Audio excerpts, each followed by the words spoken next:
ছেলেটি প্রথমবার রাস্তার পাশে ঠেলা ফেলে বাউজি বিক্রি করতে শুরু করলো, কিন্তু আশ্চর্যের ব্যাপার হলো যেই সে বিক্রি শুরু করলো মুহূর্তের মধ্যে হাজার হাজার বাউজি বিক্রি হয়ে গেল। আসলে ছেলেটি এত সুস্বাদু বাউজি বানাতে পারলো কারণ তার কাছে ছিল এক রহস্যময় সিস্টেম। সেই সিস্টেম তাকে শুরুতেই দিয়েছিল ফুল লেভেল স্টিম বাউ স্কিল। এই দক্ষতা দিয়ে সে সাধারণ আটা দিয়েও এমন স্বাদ আনতে পারত যা খেলে মনে হতো যেন স্বর্গীয় খাবার খাচ্ছে। এরপর সিস্টেম তাকে প্রথম মিশন দিল, এই সপ্তাহে রাত 8টায় পার্কে ঠেলা ফেলবে, যদি 200টা বাউজি বিক্রি করতে পারো পুরস্কার হিসেবে পাবে কোটি টাকার ভিলা। পাশের এক বিক্রেতা হেসে বলল, রাতে কেউ বাউজি খাবে না ভাই। কিন্তু তারা জানতো না ছেলেটির হাতে আছে ফুল লেভেল স্কিল। সে যে কোনো সময় বিক্রি করুক না কেন মানুষ টেনেই আসবে। সত্যি এক মেয়ে সেখান দিয়ে যাচ্ছিল, বাউজির গন্ধে থেমে গেল। সে দুটো বাউজি নিল, একটা টোফু আর একটা মাংসে। ছেলেটি দাম চাইলো 30 ইউয়ান। মেয়েটির কাছে একটু বেশি লাগলো, কিন্তু এক কামড় খাওয়ার পর তার চোখ ছানা বড়া হয়ে গেল। স্বাদ যেন তার আত্মা পর্যন্ত ছুঁয়ে গেল। সে এত সুস্বাদু বাউজি জীবনে খায়নি। পাশের বিক্রেতা হেসে ভাবলো এটা নিশ্চয়ই বাড়িয়ে বলা, কিন্তু নিজে খাওয়ার পর সে হতবাক।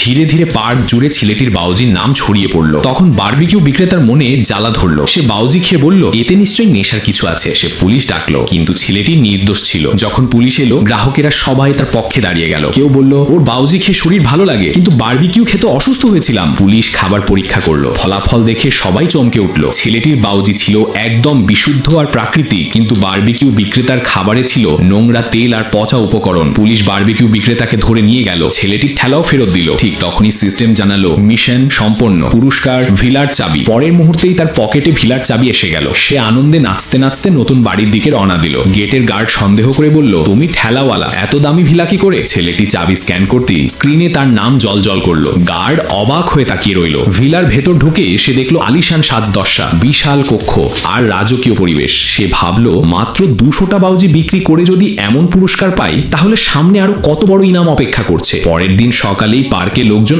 আবার তার অপেক্ষায়। ছেলেটি আসতেই সবাই চিৎকার করে বলল, বাউজি দাও। সে হাসলো আর বলল, আজ টোফু নেই, আছে শুধু মাংস আর মাশরুম বাউজি। সবাই তৎক্ষণাৎ অর্ডার দিল। আর সেই মুহূর্তেই ছেলেটি বুঝলো মানুষের ভালোবাসা আর সম্মান পাওয়ার আনন্দ আগের দারিদ্র জীবনের চেয়ে অনেক বড় সম্পদ।